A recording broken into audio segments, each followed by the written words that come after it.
تشریف لے آئے۔ السلام علیکم ناظرین، ڈاکٹر حنیف سعید کی ادبی دنیا میں ڈاکٹر حنیف سعید آپ کو خوش آمدید کہتے ہیں۔ چھٹی کا دن ہے اور آپ کی چھٹی کی صبح کو مزید خوشگوار بنانے کے لیے یہ ادبی دنیا ہم نے آپ کے لیے ہی سجائی ہے۔ اور آج کا ہمارا جو پروگرام ہے ادبی دنیا کا، اس کا موضوع ہے اردو ادب کے معاشرتی اثرات، اور اس موضوع پر گفتگو کرنے کے لیے ہم نے دو بہت ہی شہر کی نمایاں ادبی شخصیات کو جو ہے وہ مدعو کیا ہے۔ لیکن اس سے پہلے ایک کسی کی کہی ہوئی ایک بات جو ہے شعر کی شکل میں ہی ہے تقریباً، وہ آپ کے گوش گزار کرنا چاہوں گا۔ فرماتے ہیں کہ ذہن تھک جائے تو مصروفیت کم کر دیجئے، ذہن تھک جائے تو مصروفیت کم کر دیجئے، اور اگر دل تھک جائے تو مصروفیت بڑھا دیجئے۔ میری دعا ہے کہ اللہ تعالیٰ آپ کے ذہن کو بھی جو ہے وہ لائٹ رکھے، خوشگوار رکھے، اس کو تھکنے نہ دے، اور دل تو کسی کا بھی تھکنے نہ دے۔ تو جب ذہن تھک جائے تو مصروفیات کم کر دیجئے، اور دل تھک جائے تو مصروفیات بڑھا دیجئے۔ آپ بغیر کچھ ٹائم ضائع کیے اپنے معزز مہمانوں سے آپ کا تعارف کراتے چلوں۔ ہمارے ساتھ آج موجود ہیں بڑی ہر دل عزیز شخصیت، میرے ادبی استاد بھی ہیں، اور بڑی اپنی ذات میں ایک انجمن ہے، اور آپ کی شخصیت جو ہے وہ کسی بھی تعارف کی محتاج نہیں۔ آپ کی شخصیت کی کئی جہتیں ہیں، اور ہر جہت میں ایک جو ہے نمایاں مقام رکھتے ہیں۔ آپ شاعر بھی ہیں، ادیب بھی ہیں، افسانہ نگار بھی ہیں، نقاد بھی ہیں، اور دور حاضر میں بچوں کے ادب کے حوالے سے ایک منفرد اور نمایاں مقام رکھتے ہیں۔ فرماتے ہیں پھر کوئی دیکھتا ہے میری طرف، پھر کوئی دیکھتا ہے میری طرف، پھر کسی کو میری ضرورت ہے۔ تو بالکل ہمیں آپ کی ضرورت ہے، ہمیں آپ کی ضرورت رہے گی، ہمیں آپ کی ضرورت تھی۔ تو ہمارے درمیان موجود ہیں بہت ہی منفرد لب و لہجہ رکھنے والے شاعر، ادیب، افسانہ نگار، نقاد، تجزیہ نگار جناب حنیف عابد صاحب۔ حنیف بھائی، آپ کو ادبی دنیا میں خوش آمدید کہتے ہیں، بہت شکریہ۔ اور آپ کے کریڈٹ پہ بے شمار جو ہیں تو وہ کالمز ہیں، 6 کتابیں لکھ چکے ہیں، 4 کتابیں جو ہیں وہ زیر طباعت ہیں، اور جو انشاءاللہ تعالی عنقریب اہل علم اور ادب کے پیاسوں کی پیاس بجھانے کے لیے ان کے ہاتھوں میں ہوں گی۔ ہمارے ساتھ دوسرے ہمارے جو مہمان ہیں وہ بھی کسی تعارف کے محتاج نہیں، وہ بھی اپنی ذات میں ایک انجمن ہیں، اور بڑے ان کی ذات کے بھی بڑے ہمہ جہت پہلو ہیں۔ تقریباً 25 سال سے جو ہے 25 سال سے بھی زائد عرصے سے شعبہ جرنلزم سے وابستہ ہیں۔ اخبار ڈیلی پاکستان کے ایڈیٹر ہیں، کالم نگار، اینکر، سینئر تجزیہ نگار، سفر نامہ لکھنے والے، اور بہت سے جہت میں جو ہے تو ایک نمایاں مقام رکھتے ہیں۔ کئی سفر نامے لکھ چکے ہیں جو مختلف اخباروں میں جو ہیں وہ وقتاً فوقتاً شائع ہوتے رہے ہیں، مختلف افسانوں میں، مختلف اخباروں میں شائع ہوتے رہے ہیں، مختلف رسالوں میں شائع ہوتے رہے ہیں، اور تقریباً 2000 سے زائد اس 25 سال کے عرصے میں تقریباً 2000 سے زائد مختلف ٹی وی پروگرامز کر چکے ہیں بطور اینکر پرسن، اینالسٹ، کالم نگار، تجزیہ نگار، اور صحافیوں کی ایک تنظیم ہے، اس کے بھی جو ہے تو بانی ہیں۔ ان کی فلاح و بہبود کے لیے ایک تنظیم بنائی ہے، اس کے بھی بانی ہیں۔ کراچی ایڈیٹر کلب کے فاؤنڈر پریزیڈنٹ ہیں۔ الحمرہ کلچر سینٹر کی بنیاد رکھ چکے ہیں۔ ادب کے مقام میں آپ کی نمایاں خدمات ہیں، اور شہر کی سماجی اور ادبی تقریبات میں جو ہیں تو بہت اچھے نام سے جانے اور پہچانے جاتے ہیں۔ آپ کو خوش آمدید کہتے ہیں۔ ہمارے ساتھ موجود ہیں جناب مبشر میر صاحب۔ سر بہت شکریہ۔ سر آپ دونوں مہمانوں کی تشریف آوری کا بہت زیادہ شکریہ۔ آج چھٹی کے دن آپ لوگوں نے اپنا اتنا قیمتی وقت جو ہے وہ نکالا، اور ہماری ادبی دنیا کو جو ہے وہ رونق بخشی۔ بہت شکریہ۔ تو جیسے میں نے پہلے ذکر کیا کہ ہمارے آج کے پروگرام کا موضوع ہے اردو ادب کے معاشرتی اثرات۔ تو حنیف بھائی، آپ سے شروع کرنا چاہوں گا اور پوچھنا چاہوں گا کہ ادب معاشرے سے متاثر ہوتا ہے یا معاشرہ ادب سے متاثر ہوتا ہے؟ بہت شکریہ ڈاکٹر حنیف صاحب۔ پہلے میں آپ کو مبارکباد پیش کروں گا کہ آپ نے بالآخر اپنا رشتہ ایک مرتبہ پھر ادب سے جوڑ لیا، اور یہ پروگرام شروع بیچ میں آپ کی جو طبی مصروفیات تھیں، پیشہ ورانہ مصروفیات تھیں، انہوں نے آپ کو تھوڑا سا جدا رکھا، ورنہ میں جانتا ہوں کہ آپ کا ادب سے رشتہ طالب علمی کے زمانے سے تھا، اور بڑا مضبوط تھا، اور آپ نے بڑے نمایاں طریقے پر جو اس میں خدمات انجام دی۔ اگر آپ کا شعبہ جو ہے طب نہ ہوتا، کچھ اور ہوتا تو شاید آپ بہت زیادہ وقت ادب کو دیتے، لیکن بہرحال یہ بھی غنیمت ہے کہ آپ نے جو ہے ایک مرتبہ پھر یہ کہکشاں سجائی ہے اور اس کے اندر آپ ایک آفتاب کی طرح نمودار ہوئے ہیں۔ ہم تو آپ کے گرد ستاروں کی مانند گھومتے رہیں گے، لوگ آتے رہیں گے اور یہ کہکشاں جو ہے معاشرے میں اپنی روشنی جو ہے پھیلاتی رہے گی۔ ستارے تو خود بھی روشن ہوتے ہیں اور چاند بھی روشن ہوتا ہے۔ تو ایک شعر کہا تھا، ٹیرس پہ کھڑا ہوا تھا، 14ویں کی رات تھی، تو بس اچانک جو ہے تو وہ ستاروں پہ نظر پڑی تو ایک ستارہ بہت چمک رہا تھا اور وہ چاند سے کافی قریب تھا، تو بس اسی وقت ہی جو ہے تو وہ آیا کہ چاند کے پہلو میں جو ستارہ ہے، اچھا چاند کے پہلو میں جو ستارہ ہے وہ ستارہ حسین لگتا ہے۔ واہ واہ ماشاء تو جی نہیں بھائی، آپ کچھ کہہ رہے تھے؟ ہاں، میں عرض کر رہا تھا کہ آپ نے جو یہ سلسلہ شروع کیا ہے بہت خوش آئند ہے، میں اس پر آپ کو جو ہے تحسین پیش کرتا ہوں۔ شکریہ۔ جہاں تک آج کے موضوع کی بات ہے اور آپ نے جو عرض کیا کہ ادب کے معاشرے پر اثرات ہوتے ہیں یا معاشرے کے ادب پر اثرات ہوتے بالکل ہیں، دیکھیں انسانی معاشرے کی جتنی بھی تاریخ ہے انسانی معاشرے کی، اس کا جب ہم مطالعہ کرتے ہیں یا تجزیہ کرتے ہیں تو انسانی معاشرہ تشکیلی ادب کی بنیاد پہ پاتا ہے۔ اگر کوئی معاشرہ انسانی ہے تو اس کی بنیاد میں ادب ایک بنیادی اینٹ کی حیثیت رکھتا ہے۔ اگر وہ نہیں ہے تو یقین جانے وہ معاشرہ پھر انسانی نہیں ہوتا، وہ حیوانی معاشرہ ہوتا ہے، اس کے اندر انسانیت کی اقدار نہیں ہوتی، اس کے اندر اخلاقیات کی اقدار نہیں ہوتی، اس کے اندر قانون کی بالادستی نہیں ہوتی، اس کے اندر لوگوں کے حقوق کا تحفظ نہیں ہوتا۔ یہ تمام چیزیں ادب پرووائڈ کرتا ہے۔ تاریخ اپنی دیکھ لیں، ہمارے معاشرے کی دیکھ لیں، آج کے دور کو دیکھ لیں، اس کا تجزیہ کر لیں۔ آج سے 100 سال پہلے یہی بر صغیر کہاں کھڑا تھا، آج سے 200 سال پہلے یہ بر صغیر کہاں کھڑا تھا، اس کی تہذیب کیا تھی، اس کی اقدار کیا تھی، اس کی ثقافت کیا تھی، اور اس ثقافت کا پیمانہ کیا تھا، اس کو ہم میجر کیسے کرتے تھے۔ وہ تمام میجرمنٹ، وہ تمام پیمانے ادب سے منسلک تھے۔ آج کے دور میں جو پولرائزیشن ہے، جو انتشار ہے، جو بدنظمی ہے، جو ایک دوسرے کے خلاف ہم سفارہ ہیں، مار کٹائی ہے، یہ بنیادی طور پر شاخسانہ ہے اس چیز کا کہ ہم ادب سے دور ہوتے جا رہے ہیں۔ معاشرتی طور پر ہمارے ہاں ادب کا اتنا عمل دخل نہیں رہا جتنا کسی بھی مہذب معاشرے میں ہونا چاہیے۔ دنیا کی تاریخ میں جتنے بڑے بڑے انقلابات ہیں، انقلاب فرانس کو دیکھ لیں، انقلاب روس کو دیکھ لیں، اس کی بنیاد میں ادب موجود ہے۔ وہاں جب وہاں کے لکھاریوں نے، وہاں کے قلمکاروں نے لکھا، ادب تخلیق کیا، وہ لوگوں تک پہنچا، اس کا ابلاغ ہوا تو لوگوں کے ذہن تبدیل ہوئے، ذہن تبدیل ہوئے تو انہیں شعور آیا، جب شعور آیا تو انہوں نے اپنے حقوق کی جد و جہد کی۔ شعور آتا ہی ادب سے۔ یہ ہمارا المیہ ہے کہ ہم جو ہے ایسا معاشرہ چاہتے ہیں جس میں ادب نہ ہو اور معاشرہ ہو، یہ ممکن نہیں۔ پڑھاتے گفتگو ہوتی تھی اور تو یہ جملہ اکثر آتا تھا کہ تعلیم جو ہے وہ انسان کو شعور دیتی ہے، اور شعور جو ہے تو وہ زندگی گزارنے کے روشن راستے جو ہے تو وہ دکھاتا ہے۔ تعلیم کمٹمنٹ نہیں ہے کہ وہ آپ کو جاب دے گی، وہ آپ کو شعور دے گی، اور اس شعور کی روشنی میں آپ اپنی کامیابی کے تمام راستے جو ہیں وہ تلاش کرتے ہوئے آگے نکل سکتے ہیں۔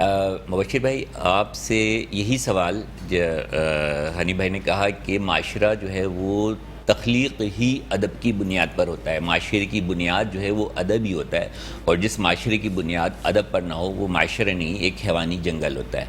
تو اس سوال کو میں تھوڑا سا ریورس کرتا ہوں کہ اگر ہم اپنے معاشرے پہ، ارد گرد اپنے معاشرے پہ نظر ڈالیں تو ہمیں ادب جو ہے وہ کسی بھی حوالے سے دور دور تک نظر نہیں آتا۔ تو اس کی بنیادی وجہ معاشرہ ہے یا ہمارے ادیب ہیں؟ کیا اب وہ لوگ نہیں رہے جو معاشرے کو سدھار سکیں، معاشرے کی بگاڑ کو جو ہے تو وہ بہتر کر سکیں، یا وہ کرنا نہیں چاہتے، یا ان کی توجہ جو ہے وہ کسی دوسرے جو ہے تو وہ موضوعات کی طرف ہے؟ کیا ایسا ہے؟ بہت شکریہ ڈاکٹر صاحب، بڑا جامع قسم کا آپ کا سوال ہے اور بڑا پروگرام بھی آپ کا جو ہے اس کا بھی مجھے ٹون بھی ایسی لگی ہے کہ بہت ہی آپ اس پہ بڑی گہرائی کے ساتھ گفتگو فرماتے ہیں، جیسے حنیف صاحب نے اس پہ روشنی ڈالی۔ اچھا، آپ کے سوال کی طرف آنے سے پہلے 1-2 منٹ مجھے دیجئے کہ لٹریچر جو ادب ہے، جو اظہار ہے، یہ انسان کے اندر ہے کیوں؟ ہم کیا بیان کیوں کرنا چاہتے ہیں؟ تو قرآن کی ایک آیت ہے، اللہ اپنے بارے میں کہتا ہے کہ کنتو کنزن مخفیاً، میں ایک چھپا ہوا خزانہ تھا، میں نے چاہا کہ پہچانا جاؤں اور پھر میں نے یہ کائنات سجائی. سبحان اللہ. تو یہ انسان کے اندر، جو انسان اللہ کی مخلوق ہے، اللہ نے انسان کے اندر بھی یہ چیز رکھی ہے کہ وہ پہچاننے کی اور اپنے پہچانے جانے کی خواہش کرتا ہے. بالکل. اور مولا علی کا فرمان ہے کہ انسان اپنی زبان کے نیچے چھپا ہوا ہے، وہ بولتا ہے، وہ اظہار کرتا ہے. بالکل. اور جو لکھنے کی بات جب آتی ہے، جب بندہ بولتا ہے تو وہ لکھی بھی جاتی ہیں چیزیں. تو اس پہ میں غالب کا ایک شعر بڑا زبردست ہے، مجھے ارشاد. ہمیشہ وہ کمال کا لگتا ہے ارشاد. کہ آتے ہیں غیب سے مضامی خیال میں، غالب سریر خامہ نوائے سروش ہے. یہ ذرا اس کو تھوڑا آسان، آپ کے سننے والوں کے لیے، آپ تو استاد ہیں لیکن آپ کے سننے والوں کے لیے انہوں نے کہا کہ جو غیب سے مضامین آتے ہیں، الہام ہوتے ہیں، آمد ہوتی ہے، آمد ہوتی ہے، یعنی کہ وہ بھی، یہ بھی خدائی صفات میں سے ہے. الہام ہوتی ہے. کتابیں دی ہیں نا اللہ تعالیٰ نے اپنے انبیاء کو، صحیفے دی ہیں، تو وہ غیب سے مضامین آتے ہیں جو الہام ہوتے ہیں. غالب سریر خامہ، جو قلم کے لکھنے کی آواز ہے، نواح سروش ہے، فرشتوں کی سرگوشی ہے. تو یہ آپ کو جو چیز آتی ہے جب آپ لکھتے ہیں تو کہتے ہیں یہ جو آواز سرک پیدا ہوتی ہے، یہ ایکچولی آپ کو جو ہے وہ آپ کے اندر اتاری جا رہی ہے چیز. تو آپ سوچیں کہ جو لٹریچر اس سے پیدا ہوتا ہے اس کا کیا معیار ہے، جو آپ کو الہام سے آتا ہے. اور وہ کس لیے آتا ہے؟ وہ انسان دوسروں کے ساتھ اپنے خیالات شیئر کرنے کے لیے آتا ہے، معاشرے کی بہتری کے لیے آتا ہے. اب لٹریچر دو چیزیں جو ہے وہ دیتا ہے. ایک تو یہ ہے کہ جو آپ کا معاشرہ ہے اس کا عکس دیتا ہے، جیسے ریفلیکشن. جیسے آپ بھی لکھتے ہیں، حنیف صاحب اور بہت سے لوگوں نے لکھا اور لکھے جا رہے ہیں، وہ معاشرے کا عکس ہے. اور ایک یہ ہے کہ جو ادیب ہے، شاعر ہے، وہ ایک آئیڈیا بھی دیتا ہے، وہ مستقبلیات کے اوپر بھی بات کرتا ہے. وہ یہ بھی کہ مستقبل کہ وہ ایک تو وہ بتا رہا ہے نا کہ عمل سے زندگی بنتی ہے، جنت بھی جہنمی، یہ خاکی اپنی فطرت میں ننوری ہے ناری، وہ بتا سمجھا رہے ہیں. بالکل ٹھیک ہے. تو ہے کہ ابس ہے شکوہ تقدیر یزدہ، تو خود تقدیر یزدہ کیوں نہیں ہے؟ تو انسان کو جو ہے وہ اقبال کہہ رہے ہیں کہ تم بھی تو اگر محنت کرو تو تقدیر تو تمہارے ہاتھوں میں آ جائے گی. تو اس طرح کی جو چیز ہے کہ جو لٹریچر، جو ایک چیز، جو بندے لکھنے والے ہوتے ہیں یا اظہار کرنے والے ہوتے ہیں، ان پہ جو آمد ہوتی ہے وہ ایک الہامی طرح کی، ایک طرح کی خدا کی دی ہوئی عطا ہے. وہ عطا سے جو چیز وہ لکھتے ہیں وہ معاشرے کی بہتری کے لیے ہوتی ہے. لٹریچر ہے ہی وہ. آپ دیکھیں کائنات میں صرف 1 منٹ کے، پھر آپ کا سوال مجھے لگتا ہے کہ بہت زوردار آ رہا ہے، اور وہ ہے کہ دو ہیں قوتیں. ٹھیک ہے. ایک شر کی ہے، ایک خیر کی ہے. ٹھیک ہے. جو خیر سے جڑی ہوئی چیز ہے وہ بہتری کے لیے ہے، جو شر سے جڑی ہوئی ہے وہ ڈسٹرکشن ہے. تو اگر ہم وہ چیز لکھیں کہ جو معاشرے پر میں خیر بانٹے، وہ خیر بانٹنے کی بات تو کی ہے نا، وہ تو عزو منتشا وہ تو ذل منتشا یاد کل خیر، خیر کے ہاتھ سے. تو خیر کا ہاتھ، اگر آپ اس خیر کے ہاتھ کے ساتھ جڑنا چاہتے ہیں تو آپ بہتری کے لیے چیز لکھیں، پازیٹیوٹی کے، جس کا رزلٹ یہ نکلے. اب دیکھو فلمیں بنتی رہی ہیں، بنتی ہیں ڈرامے، تو لاسٹ پہ جو شر ہے نا اس کو جو ہے نا وہ ختم کیا جاتا ہے، اور خیر کی برتری جو ہے وہ ثابت کی جاتی ہے. تو یہ ہے کہ ہمیں جو چیز ہم دیکھ رہے ہیں، جو ہمارے سامنے بہت کچھ لکھا گیا ہے، اس کو اگر ہم دیکھیں تو ہم اس ترازو میں تولیں گے تو ہمیں لگے گا کہ یہ لٹریچر جو ہے، جو معاشرے میں خیر بانٹ رہا ہے، جو معاشرے کے اندر بہتری کے جو ہے وہ راستے کھول رہا ہے، وہ ایکچولی جو ہے وہ آگے بڑھنے کا عمل ہے، جو مایوس نہیں کرتا. تھوڑی سی آپ کی بات کو بالکل آپ نے بہت اچھا کہا، بہت اچھا بولا، اور قرآن کا بھی حوالہ دیا، اور غالب کا بھی جو ہے وہ آپ نے شعر پڑھا. بڑا مشکل شعر تھا، بہت کم لوگوں کے سمجھ میں آئے گا. لیکن اگر ہم غالب کے دور پہ چلے جاتے ہیں تو ایک حکومتی سطح پر ادب کی پذیرائی ہوتی تھی. مطلب ادیب اور شاعر جو ہے وہ بادشاہ سلامت کے دربار میں آ کر جو ہے تو وہ اپنا کہا ہوا اپنا لکھا ہوا جو ہے وہ پیش کرتے تھے اور اس کی مدح سرائی ہوتی تھی اور انعام اور کرامات اور اس سے جو ہے تو وہ نوازا بھی جاتا تھا اور یہ سلسلہ ہوتا تھا. آپ اتفاق کریں گے میری بات پہ. تو کیا آج کے دور میں حکومتی سطح پر ہمارے ادب کی کوئی پذیرائی ہوتی ہے؟ ہمارے ادب کے حوالے سے کوئی گورنمنٹ جو ہے وہ کچھ مطلب دیتی ہے ہمارے ادیبوں کو، کچھ عزت دیتی ہے، کچھ مقام دیتی ہے، کوئی جگہ دیتی ہے یا کوئی پلیٹ فارم پرووائڈ کرتی ہے کہ جہاں آ کر وہ اپنی رائے کا جو ہے تو وہ اظہار کر سکے اور اس معاشرے کی جو بگڑتی ہوئی صورتحال ہے اس کو جو ہے وہ اہل علم و دانش جو ہے اپنے قلم کی طاقت سے جو ہے تو بگڑتی ہوئی صورتحال کو جو ہے ایک بہتر سمت کی طرف جو ہے تو وہ گامزن کر سکے؟ اچھا جی اچھا، اس میں یہ کہ آپ کی اجازت سے کہ ایک چیز یہ ہے کہ میرا خیال ہے کہ ادارے تو گورنمنٹ نے بنائے مختلف ٹائمنگ پہ، اس وقت پاکستان میں بھی ادارے قائم ہیں، انٹرنیشنلی جو ہے وہ بھی ہوتا ہے. آپ دیکھیں دنیا میں آپ جو ہے وہ لٹریچر کے اوپر نوبل پرائز بھی ہے. جی ٹھیک ہے، ہمارا یہ ہے کہ ہم نے شاید اس طرح پذیرائی نہیں کی جس طرح ہمیں کرنی چاہیے. ہماری گورنمنٹ نے ہم سے مراد ہماری گورنمنٹ، ہماری ریاست. بہن کے بعض صورتوں میں یہ ہوا کہ جو لٹریچر، جیسے آپ نے شروع میں ایک بڑی اچھی خوبصورت بات کی کہ تعلیم ہمیں جو ہے وہ ضروری نہیں کہ جابس دے، ٹھیک ہے، لیکن ایک چیز ہے کہ آپ دیکھیں جو کچھ ایسے لوگ ہوتے ہیں معاشرے میں جو مستقبلیات پہ کام کرتے ہیں، معاشرے کی فلاح پہ کام کرتے ہیں، یا یہی فنون لطیفہ پہ کام کرتے ہیں، یا سائنسدان بھی ایون کہ اگر آپ یہ بھی کہیں تو ہمیں کیا ہوتا ہے کہ ریاست کا جو کانسیپٹ ہے وہ یہی ہے کہ ایسے لوگوں کی سرپرستی کریں.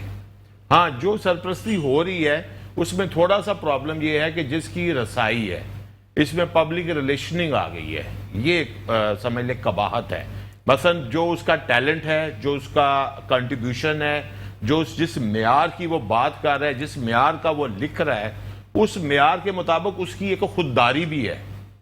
اسی معیار کے اوپر وہ اپنے آپ کو جو ہے وہ یہ نہیں کہ وہ آپ کے آگے جا کے ہاتھ پھیلائے. اس کا ایک وہ تجھے گر فقر و شاہی کا بتا دوں، غریبی میں نگہبانی خودی کی، اقبال، کہ جو بندہ اس لیول پہ جو لکھ رہا ہوتا ہے اس کا جو خودداری ہے اس کو آپ ٹھیس نہ پہنچائیں.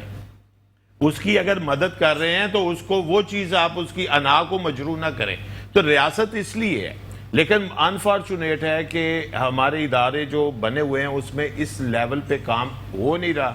کئی وجوہات اور بھی ہیں لیکن ہونا چاہیے، بالکل ہونا چاہیے. اور ہماری ارباب اقتدار سے گزارش ہوگی کہ اگر جو بھی یہ پروگرام دیکھیں کہ معاشرے میں اگر معاشرے کے بگاڑ کو سدھارنا ہے تو ادب کی سرپرستی جو ہے وہ کرنا پڑے گی. آپ کے جو جواب ہے اس کو میں دونوں بلکہ آپ مطالبہ کریں، آپ گزارش نہ بالکل، کیونکہ جو گورنمنٹ نے جو کرنی ہے نا وہ آپ ہی کے پیسوں سے کرنی ہے، اس نے کوئی اندر سے کھود کے نہیں ہمارے کرنی. ہاں آج بھی الحمدللہ بہت اچھے لکھاری ہیں، بہت اچھے قلم کار ہیں، بہت اچھے شاعر ہیں، بہت اچھے افسانہ نگار ہیں. لکھنے والوں کی آج بھی کمی نہیں ہے، بہت پڑھے لکھے اور بہت معتبر جو ہیں تو وہ نام ہیں دور حاضر کے بھی، اور وہ وقتاً فوقتاً جو ہے تو اس پروگرام میں انشاءاللہ تعالی شرکت کرتے رہیں گے. ایک بڑا خوبصورت سا شعر ہے، اس کے بعد ایک وقفہ لیں گے چھوٹا سا، وقفے کے بعد دوبارہ حاضر ہوں گے. وہ تو خوشبو ہے ہواؤں میں بکھر جائے گا، واہ واہ، وہ تو خوشبو ہے ہواؤں میں بکھر جائے گا، مسئلہ تو پھول کا ہے، پھول کدھر جائے گا. ہم تو سمجھے تھے کہ ایک زخم ہے بھر جائے گا، ہم تو سمجھے تھے کہ ایک زخم ہے بھر جائے گا، کیا خبر تھی کہ رگ جاں میں اتر جائے گا. تو ایک چھوٹا سا وقفہ، وقفے کے بعد دوبارہ حاضر ہوتے ہیں. ہمیں امید ہے کہ آپ ہمارے ساتھ ہی رہیں گے. بہت اعلیٰ.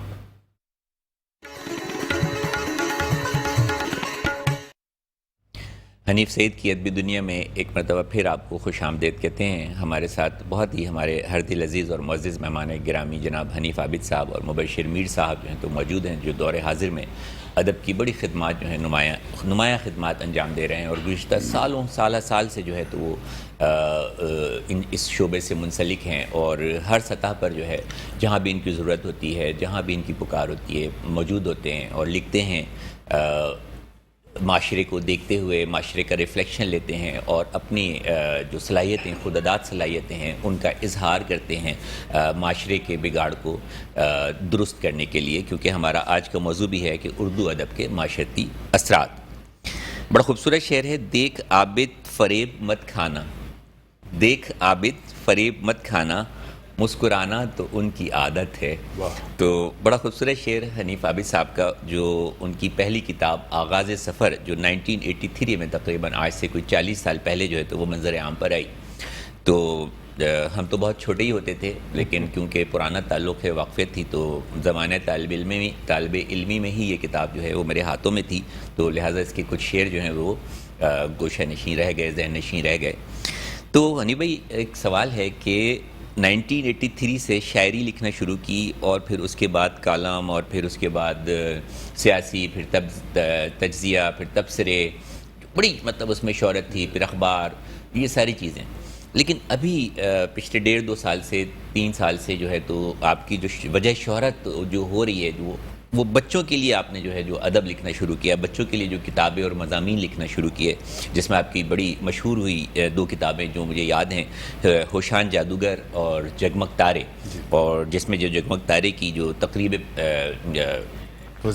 تھی اس کی پریس کلب میں، میں بھی اس تقریب میں موجود تھا، اور جس طرح لوگ اس میں مطلب محبت سے اور جس تعداد میں لوگ شریک تھے، وہ آج کے دور میں جو ہے تو وہ خال ہی نظر آتا ہے. تو کیا یہ کوئی قحط پڑ گیا تھا بچوں کے ادب کا، یا کیوں اس کی ضرورت محسوس ہوئی اتنے اوپر سے جو ہے وہ بالکل جو ہے وہ آنے کے لیے، کیا اس کے پیچھے کیا؟ بہت شکریہ. آپ نے بھی ذکر کیا 1983 کا. 1983 میں میری پہلی شعری کتاب آئی تھی. شاعری کا آغاز میں نے 75 سے کیا تھا، 1975 میں نا. ٹھیک ہے. 1983 میں صاحب کتاب شاعر بن چکا تھا. تو جب میں 1975 میں جاؤں تو اس وقت آپ کی عمر کیا رہی ہوگی؟ 17-18 سال کے، مطلب نوجوان کہیں گے، جوان بھی نہیں، نوجوان. بالکل. شاعری جو ہے وہ نوجوانی کے دور سے آپ نے اس دور سے کی. ایک طویل عرصہ آپ کے علم میں مختلف جہتوں میں جو ہے گزارا. صحافت میں 35 سال گزارے. بالکل. ادب سے تعلق رہا، ہر قسم کے میڈیم میں کام کیا، لیکن ادب سے رشتہ جو ہے وہ جڑا رہا. وہ کہتے ہیں جب آدمی میچور ہوتا ہے اور اب اس کی فکر جو ہے پختہ ہو جاتی ہے تو پھر وہ اپنی ذات سے باہر نکل کے سوچتا ہے.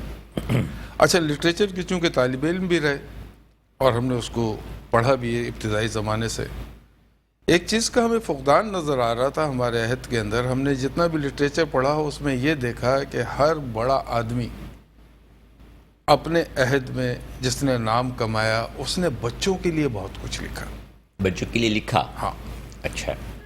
غالب کو لے لیں، غالب سے لے کے اقبال تک، اس دور کو خالی ہم اگر لے لیں. بچوں کے لیے کہیں گے اقبال کو، یا جوانوں کے لیے، نوجوانوں کے لیے، جوانوں کے لیے؟ نہیں، بچوں کے لیے لکھا. اچھا. ہاں، پہاڑ اور گلہری بچوں کے لیے لکھا. اوکے. بچوں کے لیے اقبال نے لکھا بھی ہے اور اقبال نے ترجمہ بھی کیا ہے. نہیں، میں اس کو اپنی کم علمی جو ہے اقبال نے ترجمہ کیا اور بچوں کے لیے بہت لکھا ہے. غالب نے تو پورا ایک جو ہے وہ کتاب لکھی ہے بچوں کے لیے. شاعری تو ان کی الگ ہے، دیگر چیزیں الگ ہیں، بچوں کے حوالے سے ان کے اقوال الگ ہیں، ان کی پوری ایک کتاب جو ہے بچوں کے لیے موجود ہے. تو لیکن ہمارے عہد میں بھی جب ہم دیکھتے ہیں، مولانا اسماعیل میرٹھی کو لے لیں، ظفر علی خان کو لے لیں، دیگر لوگوں کو لے لیں، ان تمام نے بچوں کے لیے لکھا. لیکن اس عہد میں ایک خاص چیز میں محسوس کر رہا تھا، خاص طور پہ اپنے حلقہ احباب میں، کہ جو میری ایج کے لوگ تھے وہ بچوں کی طرف راغب نہیں ہو رہے تھے. بھئی آپ جب ایک زندگی گزارتے ہیں، بچے سے بڑے ہوتے ہیں، تو آپ نے بچپن تو گزارا ہوا ہے نا، آنے والی نسل کو آپ کیا ڈیلیور کر رہے ہیں؟ اور پھر میں سمجھتا ہوں کہ بچہ، آج کا بچہ جو ہے وہ ہمارے مستقبل کا معمار ہے. آج کا بچہ ہی ہمارے مستقبل کا معمار ہے. اس کا تعلق اگر ادب سے جڑے گا اور اس کے اندر ادب کے حوالے سے جب شعور پیدا ہوگا تو وہ پھر اسی شعور کی روشنی میں اپنے راستے تلاش کرتا ہوگا جو ہے تو معاشرے کا ایک اچھا شہری اسی صورت میں ہوگا جب آپ بچے کی تربیت بہتر کریں گے. بچے کو ادب سے جوڑیں گے، بچے کو اس کی خوشبو سونگھائیں گے تاکہ اس کو محسوس تو ہو. ہمارا المیہ یہ ہوا کہ پچھلے 3-4 دہائیوں سے ہم نے بچوں کو اس سے بالکل الگ کر دیا. ورنہ آپ کو یاد ہوگا آپ کے بچپن میں محلوں میں جو لائبریریاں ہوتی تھیں وہ بچوں کی کتابیں، نونہال الگ ہوتا تھا، دیگر رسالے الگ ہوتے. بچوں کی دنیا میں میں خود بچوں کی دنیا میں آپ لکھتے رہے. آج کا بچہ، آج کا بچہ اس طرح کیوں محروم ہے، اپنے اظہار خیال سے، اس تمام چیزوں سے اس کو کیوں ہم روشناس نہیں کروا رہے؟ نہ اس کے پاس اس کے ذہن کے حساب سے پڑھنے کے لیے مواد ہے، نہ اس کے پاس اپنے ذہن کے اظہار کے لیے چھپنے کے لیے جو ہے تو وہ کوئی آگے کوئی پلیٹ فارم ہے یا کوئی راستہ ہے۔ فکر چونکہ میرے اندر پیدا ہوئی اور میں نے سوچا نہیں، بڑا سراہا گیا، اور دونوں کتابیں جو ہے بہت زیادہ جو ہے تو وہ انہوں نے مقبولیت اور ابھی ایک حاصل کی۔ کتاب اور آ رہی ہے میری بچوں کے حوالے سے، وہ بھی انشاءاللہ اچھا، پھر وہی والی بات کہ ریفلیکشن ہے، شاعری یا ادب جو ہے وہ ریفلیکشن ہے، یا تو شاعر اور یا ادیب معاشرے کا ریفلیکشن لیتا ہے، یا پھر اپنی فیلنگز جو ہے وہ معاشرے کے لیے جو ہے تو باہر لے کر آتا ہے۔ تو جب بچوں کے ادب کے حوالے سے ایک دفعہ گفتگو ہو رہی تھی تو آپ نے فرمایا کہ جب میرے ہاں نواسا جو ہے تو میرا نواسا جب دنیا میں آیا تو پھر میرے ذہن میں آیا کہ اس کو میں کیا دوں گا۔ بچوں کو تو بچے تو بڑے ہو گئے ماشاءاللہ، جوان ہو گئے۔ کتاب میں نے اپنے نواسوں کے نام ہی شادی تو منسوخ جو ہے تو وہ نواسے کے نام بھی، الحمدللہ میں بھی جو ہے تو وہ اتنی کم عمری میں جو نانا بن چکا ہوں۔ تو مبشر بھائی آپ کی طرف آتا ہوں کہ یہ سارا جرنلزم اور کالم اور پھر اس کے ساتھ جو ہے تو اینکر، پھر تجزیہ، یہ 2000 سے زائد پروگرام، یہ سفر نامہ بیچ میں کہاں سے آ گیا؟ یہ کون سی جو ہے تو وہ اصناف ہے یا صنف ہے ادب کی، سفر نامہ؟ کیونکہ ہم نے آپ نے پرومو میں دیکھا ہوگا کہ ہم کریں گے اردو ادب کی مختلف اصناف پر گفتگو۔ جی جی، تو ابھی شاعری اور لٹریچر کے حوالے سے گفتگو ہو رہی تھی، تو بڑا آپ کا جو سفر نامہ انڈیا گیٹ جس نے کافی مقبولیت حاصل کی، اور جو آپ نے انڈیا کی جو سفر کے بعد جو ہے تو وہ لکھا اور اس کو ایک کتابی شکل بھی دی، اس کے علاوہ بھی آپ کے اور کئی سفر نامے ہیں جو پیریڈیکلی جو ہے تو وہ مختلف اخبارات میں اور رسائل میں جو تو چھپتے رہے، تو اس کے حوالے سے بتائیے کہ یہ سفر نامے کی طرف جو رجحان تھا یہ۔ اچھا، یہ اس میں حنیف صاحب میں اس میں کریڈٹ اپنے فادر کو دوں گا کہ وہ استاد تھے، اور ان کو ایک تو ان کا ہینڈ رائٹنگ بڑا خوبصورت تھا کہ وہ ہمارا بھی ہینڈ رائٹنگ اچھا بنانے میں، میرے اور میرے بھائی کا، بہن، ان کو بڑا فکر ہوتا تھا کہ تم لوگوں کا ہینڈ رائٹنگ برا نہیں ہونا چاہیے۔ یہ بھی ایک ادبی، اچھا، وہ ان کا ایک بڑا اچھی جو ہے نا اس میں فلسفی تھی۔ وہ کہے کہ جب تمہارا پیپر جائے گا نا ممتحن کے پاس، تم نہیں ہوں گے، تمہارا وہ ہینڈ رائٹنگ ہوگا اس کے سامنے، اگر ناگوار گزرے گا تو پہلے ہی اس کا موڈ آف ہو جائے گا، تو آپ کا ہینڈ رائٹنگ اچھا ہونا چاہیے۔ وہ ہمیں وہ قلم سے تختی بھی لکھواتے تھے، جی کی نب سے انگریزی بھی لکھواتے تھے، تو اگر تھوڑا سا میرا ان جیسا تو نہیں بن سکا، لیکن تھوڑا بہت اگر ہے تو وہ ان کی وجہ سے۔ اور پھر دوسری بات تھی کہ اخبار گھر میں وہ لازمی منگواتے تھے، کتابیں بھی پڑھتے تھے۔ اقبال ان کے بڑے پسندیدہ شاعر تھے، اور وہ اسی ہینڈ رائٹنگ سے کاپیوں پہ وہ ان کے اشعار لکھتے ہوتے تھے۔ فارسی کے شعر انہیں بڑے آتے تھے۔ مجھے ایک شعر یاد آ رہا ہے ان کے نام لیتے ہی کہ برمزار ما غریبہ نے چراغے نے گلے، یہ نور جہاں کی قبر پہ لکھا ہوا ہے ان کی خواہش کے مطابق لاہور میں۔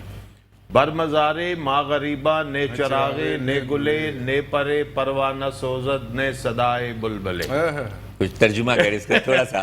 برمزار ما غریبہ، ہم غریبوں کے مزار پہ، ما غریبہ نے چراغے نے گلے، نہ پھول ہے نہ چراغ ہے، نے پرے پروانہ سوزد، کوئی اسی لیے آ کے پروانہ جو ہے وہ وہاں پہ اپنی خود سوزی نہیں کرتا ہے، نئے صدائے بلبلے، اور اسی طرح کسی بلبل کے چہکنے کی آواز بھی نہیں۔ اس پر میرا خیال ہے کسی استاد کا شعر ہے، مجھے نام اس وقت یاد نہیں آ رہا، اسی اس میں مفہوم میں، ہم کو تو میسر نہیں مٹی کا دیا بھی، ہم کو تو میسر نہیں مٹی کا دیا بھی، گھر پیر کا بجلی کے چراغوں سے ہے روشن۔ تو یہ تو لیکن وہ نور جہاں کی یہ خواہش تھی کہ یہ شعر میری قبر پہ لکھا جائے، تو لکھا گیا۔ تو وہ ایک ان کا ایک تھا، تو ہمیں بھی ان سے وہ ایک ملا کہ کس طرح شاعری یا لکھنا، پڑھنا، زیادہ چیزوں کی طرف جانا۔ تو میں جب شروع میں ابھی جرنلزم کا آغاز ہی تھا، تو ہمیں ایک تنظیم کی طرف سے باہر جانے کا ایک دفعہ نہیں 2 دفعہ موقع مل گیا بائی چانس۔ تو اس وقت تھوڑے بہت مضامین اور کالم کی صورت میں کوئی چیزیں میری چھپتی تھیں روزنامہ پاکستان۔ نہیں، مجھے انڈیا گیٹ کے حوالے سے بتائیے کہ آپ نے جب لکھا سفر نامہ تو ظاہر ہے کہ آپ نے اس معاشرے کا ایک جائزہ بھی لیا ہوگا، ایک بڑا گہرا جو ہے تو وہ جائزہ آپ نے لیا ہوگا، اور اس جائزے کا عکس جو ہے تو وہ آپ کی کتاب میں بھی جو ہے تو وہ ظاہر ہو رہا ہوگا۔ تو ہم کتنے متاثر ہیں، ہم بینگ اے پاکستانی، ہم یہ انڈین معاشرے سے، ان کی روایات سے، ان کے رسم و رواج سے ہم کس حد تک متاثر ہیں؟ بڑا اس کا بڑا جسٹیفائی جواب دیجیے گا۔ جی بالکل۔ اچھا دیکھیں، اس میں یہ ہے کہ چونکہ خطہ ایک ہی ہے، اور بعد میں یہاں پہ ہم نے 2 ملکوں میں تقسیم ہوئے اور ہمارے بہت سے لوگ ادھر ہیں, ادھر کے بہت سے لوگ ادھر ہیں, اور زبان کا بھی جو ہے وہ مسئلہ نہیں ہے, لٹریچر اور کلچر کے حوالے سے بھی ہماری بہت سی چیزیں کامن آتی ہیں. لیکن ہم نے یہ دیکھا کہ جسے ہم آج کے دور میں P2P کہتے ہیں نا, public to public, people to people, people to people contact, وہ ہمارا بڑا سٹرونگ ہے بھارت کے ساتھ. اور گورنمنٹ کے جو معاملات ہیں وہ اپنی جگہ, لیکن یہ ایک سٹرونگ ہے. تو جب ہم نے بہت زیادہ وقت جو ہے وہ دلی میں گزارا, آگرہ بھی گئے, دلی بھی دیکھا, پانی پت بھی دیکھا, پھر ایون کنیا کماری بھی دیکھا, وہ جو بالکل اینڈ آف انڈیا ہے, تو جہاں پہ جسے کہتے ہیں راس کماری بھی کہتے ہیں, جس کے بالکل سامنے سری لنکا, یعنی کہ کیرلا سٹیٹ جو کیرلا کا علاقہ ہے وہ بھی دیکھا. تو ہمیں لگا کہ جو خاص طور پہ یہ جو سائیڈ ہے انڈیا کی, نارتھ کی سائیڈ ہے, اس نارتھ کی سائیڈ میں ہمارے ایک دوسرے کے ساتھ کمیونیکیشن کے مواقع بہت زیادہ ہیں, ایک دوسرے کی ہم بات سمجھتے ہیں, ایک دوسرے کے مسائل کو سمجھتے ہیں, ہماری بہت سی چیزیں کامن میں آتی ہیں. پھر دلی کی سوسائٹی ایسی ہے کہ جیسے لاہور کی سوسائٹی ہے, لاہور کی طرح لگتا ہے آپ کو, تو لہٰذا ہمیں وہاں پہ اجنبیت کا احساس اس طرح نہیں ہوا. اور دلی تو اب وہ ہے کہ جو ہمارے جو ہے وہ دارالحکومت رہا پورے ہندوستان کا, وہاں پہ ایک ملٹی کلچر, اور ابھی بھی آپ جا کے دیکھیں تو جو لوگ یہاں سے جا کے آباد ہوئے, کسی نے ملتان نگر بنایا, کسی نے گجرانوالا ٹاؤن بنایا, کسی نے کوئی, جس طرح ہمارے ہاں بنے. تو لہٰذا ہم اس حوالے سے ہم نے دیکھا کہ دونوں کے درمیان کامنالٹیز, اور ایک بڑی زبردست چیز جس نے ہمیں وہاں پہ زیادہ لوگوں کے ساتھ انٹریکٹ کرنے کا موقع, وہ ہماری قومی زبان اردو وہاں پہ بہت پاپولر ہے. ہماری قومی زبان اردو کو وہ بہت زیادہ اچھا سمجھتے ہیں اور اس میں بات کرتے ہیں, اس میں لکھتے ہیں, اس میں جو ہے وہ چیز اظہار ہوتا ہے بہت سی چیزوں کا. تو لہٰذا ہمیں تو یہ لگا کہ ہماری اردو یہاں پہ چھائی ہوئی ہے, ہماری اردو نے یہاں پہ بھی پنجے گاڑے ہوئے ہیں اور اپنا علم جو ہے نا وہ بلند رکھا ہوا ہے.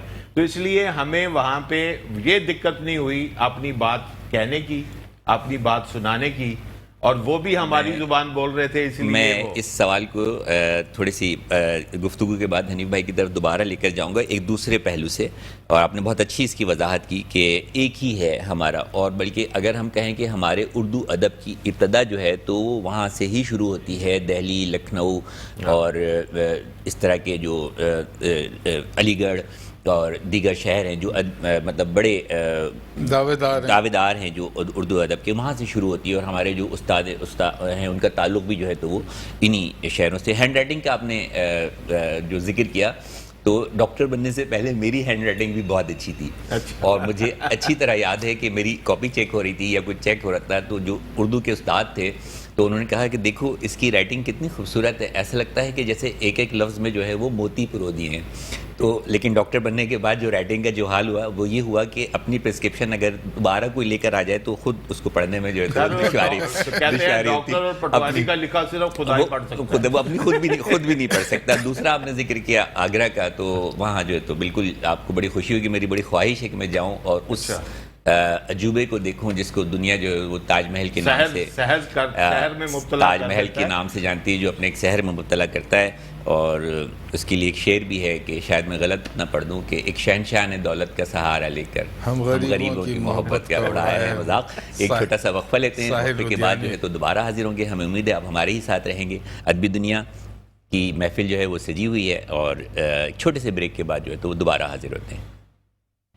حنیف سعید کی ادبی دنیا میں ایک مرتبہ آپ کو پھر خوش آمدید کہتے ہیں. ہمارے ساتھ بہت ہی ہمارے معزز مہمان اور استاد محترم دونوں حضرات جو ہیں تو وہ استادوں کا درجہ رکھتے ہیں, حنیف عابد صاحب اور مبشر میر صاحب موجود ہیں. آپ کی اجازت سے ساحر لدھیانوی کی ایک غزل ہے, تو وہ سننے والوں کی نظر بھی کرنا چاہوں گا اگر اجازت ہو تو. چلو ایک بار پھر سے اجنبی بن جائیں ہم دونوں, چلو ایک بار پھر سے اجنبی بن جائیں ہم دونوں, نہ میں تم سے کوئی امید رکھوں دل نوازی کی, نہ تم میری طرف دیکھو غلط انداز نظروں سے, نہ میرے دل کی دھڑکن لڑکھڑائے میری باتوں میں, نہ ظاہر ہو تمہاری کشمکش کا راز نظروں سے. چلو ایک بار پھر سے اجنبی بن جائیں ہم دونوں. تمہیں بھی کوئی الجھن روکتی ہے پیش قدمی سے، تمہیں بھی کوئی الجھن روکتی ہے پیش قدمی سے، مجھے بھی لوگ کہتے ہیں یہ جلوے پر آئے ہیں، مجھے بھی لوگ کہتے ہیں یہ جلوے پر آئے ہیں، میرے ہمراہ بھی رسوائیاں ہیں میرے ماضی کی، تمہارے ساتھ بھی گزری ہوئی راتوں کے سائے ہیں، چلو ایک بار پھر سے اجنبی بن جائیں ہم دونوں۔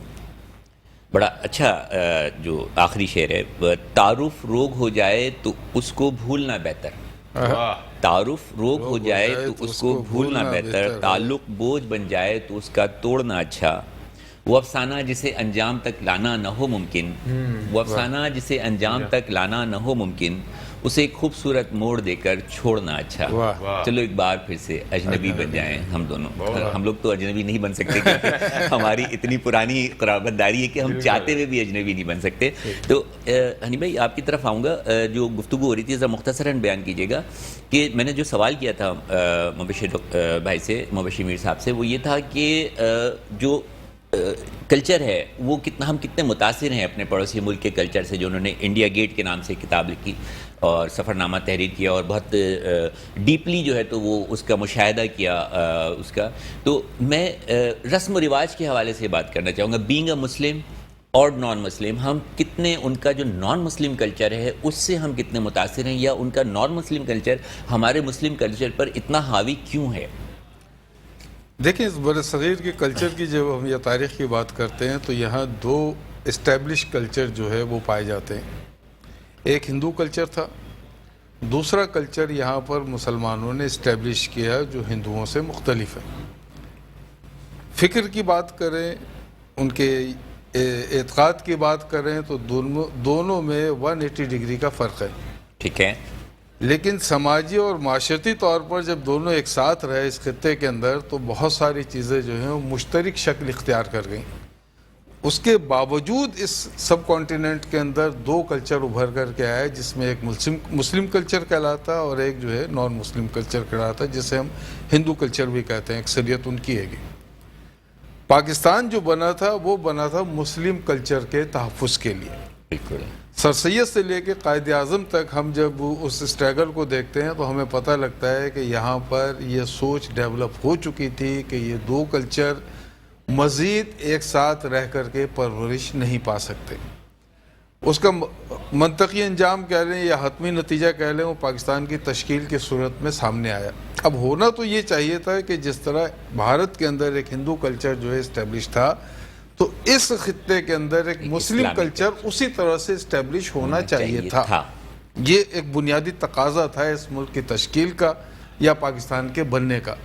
بدقسمتی سے ہوا یہ کہ ہم اپنے ایسے مسائل کے اندر گھر گئے کہ ہم نے کلچر، ثقافت اور تمدن کے تحفظ کے لیے کوئی بھی اقدامات نہیں کیے۔ معاشی طور پر ہم کمزور رہے، سیاسی طور پر ہم کمزور رہے، جس کا فائدہ ہمارے پڑوسی نے اٹھایا، وہ معاشی قوت بھی بن گئے، وہ سیاسی قوت بھی بن گئے، اور پوری دنیا نے ان کی بات ماننا شروع کیا۔ کلچر جو ہے وہ ہمارے کلچر پر جو ہے انہوں نے جب وہ معاشی اور سیاسی قوت بن گئے، انہوں نے پہلے کلچر کو پروموٹ نہیں کیا۔ آپ آج سے 50 سال پہلے کی انڈیا کی جو ہسٹری دیکھ لیں، اس کے اندر کلچر کو سرکاری سطح پر یا معاشرتی سطح پر پروموٹ نہیں کیا جاتا۔ ذرائع ابلاغ بھی اتنے نہیں تھے نا کہ وہ اس کو پروموٹ کر سکتے، لیکن جتنے تھے اس میں بھی وہ انڈیویجل نہیں تھا۔ جب وہ ان دو سطح پر مضبوط ہو گئے تو انہوں نے پری پلان پھر اس کو اتنا پروموٹ کیا کہ آج پاکستان اس کے اندر دبا ہوا ہے۔ پروگرام کا آخری حصہ ہے، وقت کی کمی ہے، اسی سوال کو تھوڑا سا آگے بڑھائیے کہ کس طرح ہم مطلب یہ کہ اس کلچر سے، غیر مسلم کلچر سے یا ہندوانہ رسم و رواج سے یا جو بھی اس کو آپ نام دے لیں، کس طرح ہم مطلب اپنے کلچر کو پروموٹ کر سکتے ہیں، ہمیں کیا کرنا چاہیے، کن راستوں پہ چلنا چاہیے جس سے ہم اپنی آنے والی نسل کو جو ہے تو اس یلغار سے جو تو محفوظ کر سکیں۔ اچھا، بہت شکریہ، کیونکہ میں سمجھتا ہوں کہ اردو ادب بہت اس کلچر سے اردو ادب بہت متاثر ہو رہا ہے، ہماری زبان متاثر ہو رہی ہے۔ میرا نقطہ نظر معذرت کے ساتھ تھوڑا سا مختلف ہے۔ میں نہیں سمجھتا کہ ہماری جو مسلم نارمز ہیں وہ کوئی ڈیمیج ہوئی ہیں، وہ پروٹیکٹڈ ہیں۔